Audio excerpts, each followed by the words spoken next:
بسم اللہ الرحمن الرحیم۔ السلام علیکم۔ مولانا بہار علی صاحب کہتے ہیں کہ ہم تبلیغ میں صواب بھی گئے تھے۔ ہمارے ساتھ سندھ کا ایک بندہ تھا، اس کا نام محمد نواز نام تھا۔ جب میں بیان کرنے لگا تو وہ زور زور سے رونے لگا۔ بیان ختم ہونے کے بعد کہنے لگا کہ مولانا صاحب مجھے آپ سے ایک بات کرنی ہے۔ میں نے کہا کہ بولیے۔ میرے ساتھ ایک اور عالم تھا، میں نے اسے بھی پاس بٹھا لیا۔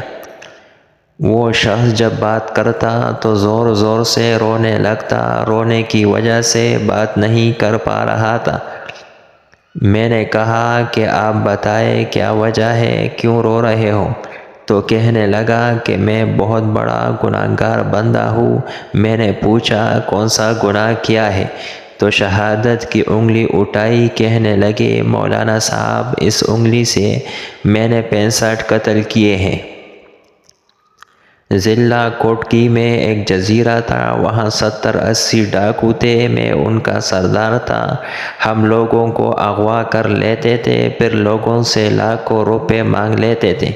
جو پیسے نہیں دیتے ہم اسے قتل کرتے تھے۔ جو لوگ لالچ کرتے تھے تو ہم ان کا ہاتھ کاٹ کر ان کے گھر والوں کو بیچ دیتے تھے کہ یہ ان کا ہاتھ ہے، اگلی دفعہ ان کا سر کاٹ کر بیچیں گے۔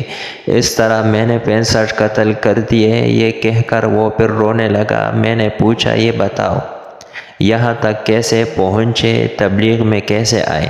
تو کہنے لگا کہ مولانا صاحب میں ایسا درندہ بن چکا تھا کہ دن دہاڑے گاؤں پر حملہ کرتے تھے۔ ایک دن ایک گاؤں پر حملہ کر دیا تو گاؤں والوں نے گھیر لیا، ہمارے درمیان فائرنگ ہوئی، میرے ساتھی بھاگ گئے، میں اور بھتیجا پھنس گئے۔ میرا بھتیجا قتل ہو گیا اور مجھے پولیس گرفتار کر کے لے گئی۔ مجھے پھانسی کی سزا ہوئی۔ جیل میں ہمارے علاقے کا ایک تبلیغی شخص تھا، وہ ایک دن تلاوت کر رہا تھا اور رو رہا تھا۔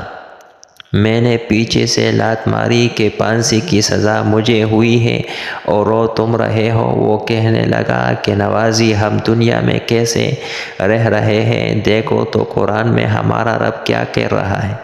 کہنے لگا مجھے کلمہ پڑھنا بھی نہیں آتا تھا۔ جب میں نے دیکھا تو قرآن کی آیت تھی جس کا ترجمہ سندھی میں لکھا ہوا تھا۔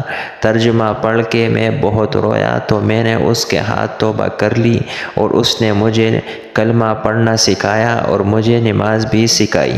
پھر میں نے اپنے رب سے وعدہ کر لیا کہ اب اگر میں یہاں سے زندہ نکل گیا تو ساری زندگی دین کے لیے وقف کر دوں گا۔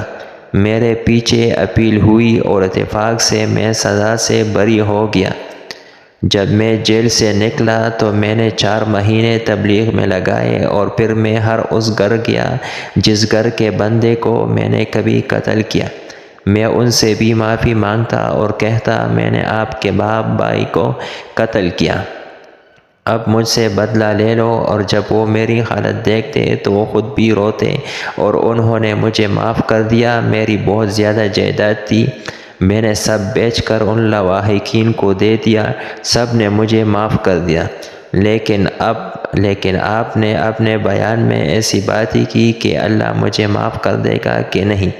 میں نے اسے تسلی دی اور حضرت حمزہ رضی اللہ تعالی عنہ اور وحشی حبشی کا قصہ سنایا، پھر 99 افراد کے قتل والی حدیث بھی سنائی۔ اسے پھر کچھ تسلی ہوئی، واقعی تبلیغ نے بہت سے لوگوں کو زندگی بدل دی، بہت سے گناہگاروں نے توبہ کر لی۔